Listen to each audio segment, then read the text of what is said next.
गडचिरोली जिल्ह्यातील आरमोरी तालुक्यातील भाकरोंडी शासकीय आश्रमशाळेतील विद्यार्थ्यांच्या वास्तव्याबाबतचा धक्कादायक वास्तव समोर आलाय। 6 खाटांवर तब्बल 19 विद्यार्थ्यांना राहावं लागत असल्याचा प्रकार उघडकीस आलाय।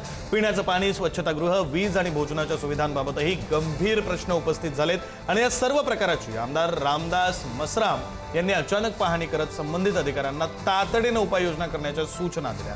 भाकरोंडी येथील शासकीय आश्रमशाळेमध्ये इयत्ता 5वी ते 10वी पर्यंत शिक्षण घेणारे 268 विद्यार्थी असून त्यापैकी 238 विद्यार्थी वसतिगृहात राहतात, तर परिसरातील एकलव्य निवासी शाळेतील 267 विद्यार्थ्यांसह एकूण 505 विद्यार्थ्यांना केवळ 40 खोल्यांमध्ये राहावं लागतं।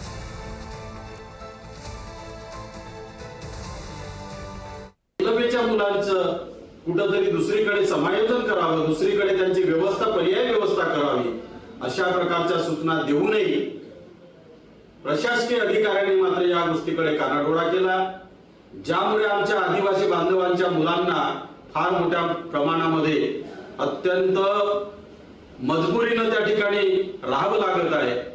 आणि म्हणून माझी प्रशासनाला सूचना वजा विनंती आहे की आपण तातडीनं काहीतरी पावलं उचलावी